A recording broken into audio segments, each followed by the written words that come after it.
안녕하세요. 팬티언의 뉴스 이유한입니다. 이제 2021년이 얼마 남지 않았습니다. 올해에는 코로나19가 종식되나 싶었는데 내년에도 코로나와 함께하는 기간이 당분간 지속될 것 같은데요. 하지만 여러분들도 알다시피 2021년엔 한류가 더욱더 세계로 뻗어나간 한 해였죠. 오징어 게임, BTS 등 한국 콘텐츠가 전 세계를 강타하며 대한민국의 위상이 더욱더 높아졌습니다. 내년에도 문학의 기분 좋은 소식들이 많이 나와서 코로나로 우울해진 대중들에게 자신감을 심어줬으면 하는 바람입니다. 12월 31일 금요일 팬티언의 뉴스 지금 바로 시작합니다.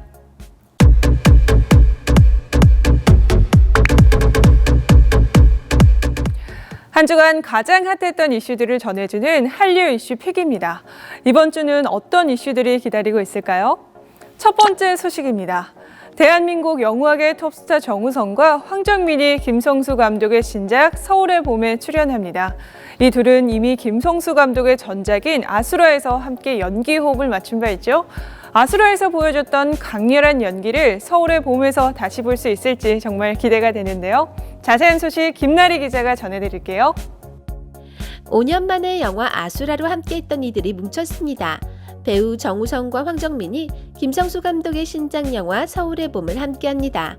두 사람 모두 아수라를 비롯한 김성수 감독과 협업에 깊은 신뢰를 갖고 차기작도 함께하기로 입을 맞췄다고 밝혔는데요.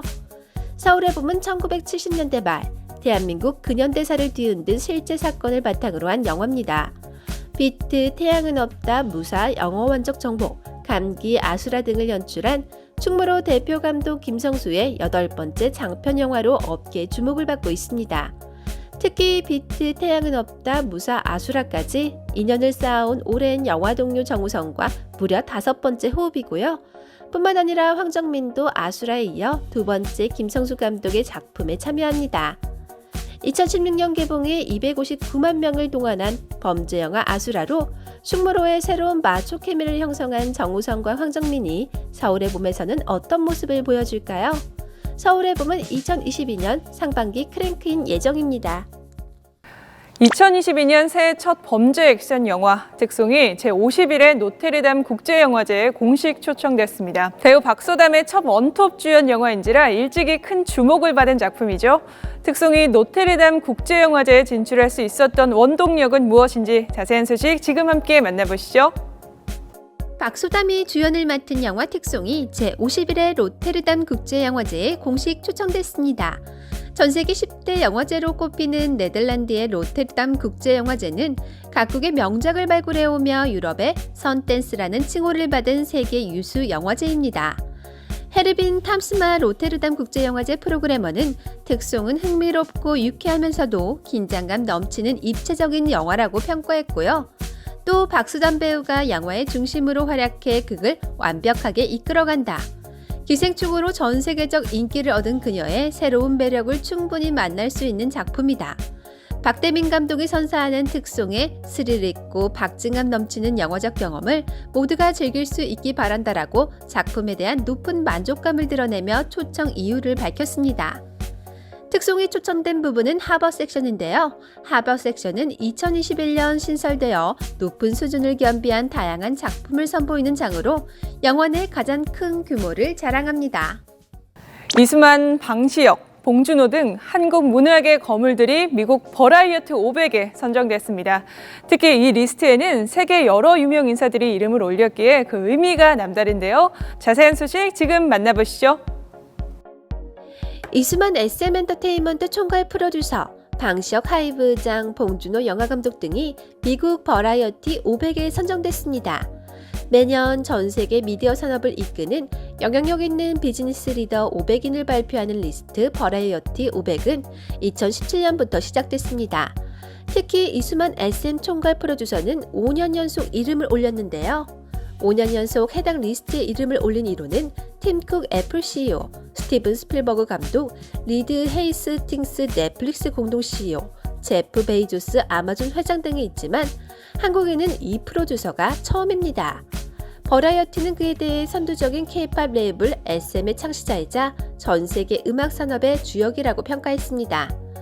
그룹 방탄소년단을 탄생시킨 방시혁 하이브 의장은 지난해 처음 버라이어티 500에 선정된 데 이어 올해도 리스트에 이름을 올렸습니다.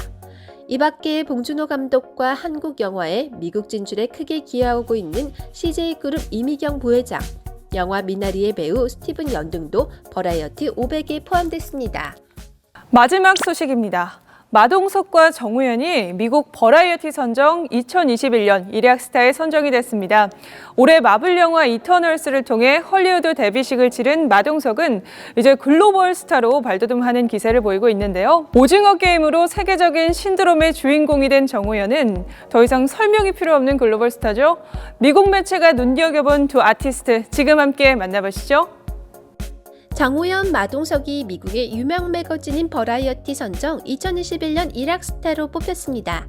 특히 선정된 스타들을 소개하는 모두의 글에서 특별히 정우현이 언급됐는데요. 수백만의 배우들이 나오고 이들은 수년간 트레이닝을 받고 수백 번의 오디션을 거치며 실력을 입증해왔다. 반면 동화처럼 갑자기 등장해 하룻밤에 전 세계 스타로 떠오르는 경우도 있다. OTT 덕에 연기에 발을 내딛자마자 바로 다음날 스타가 되기도 한다. 버라이어티는 정우현에 대해 2010년 모델로 데뷔했으며 2016년 뉴욕 패션쇼를 필두로 해외 유명 쇼를 휩쓴 톱 모델이라고 소개했고요. 루이비통의 익스클루시브 모델로 선정된 바 있으며 이번 오징어 게임의 전 세계적인 인기 돌풍에 힘입어 뜨거운 러브콜과 누구보다 바쁜 일정을 소화하고 있다고 말했습니다. 또 마동석에 대해서는 한국에서 다양한 필모그래피를 쌓았으며 이번 이터널스를 통해 할리우드 블록버스터 데뷔전을 치렀다고 언급했습니다.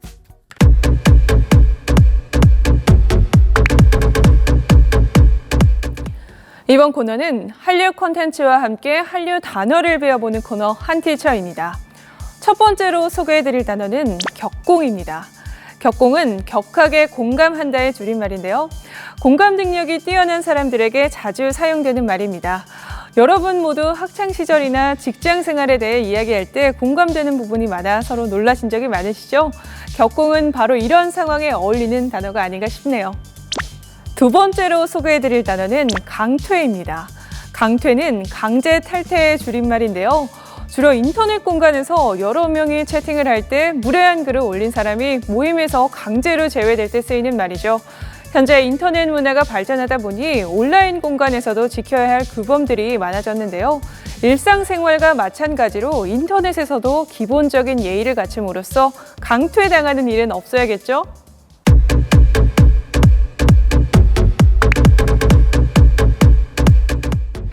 굳이 알 필요는 없지만 알고 나면 재미있는 한류스타 투머치 뉴스. 오늘은요, 지난주보다 더 재미있는 정보 준비했습니다. 조정석의 생일을 맞아 행복한 대왕 하트를 자랑했습니다.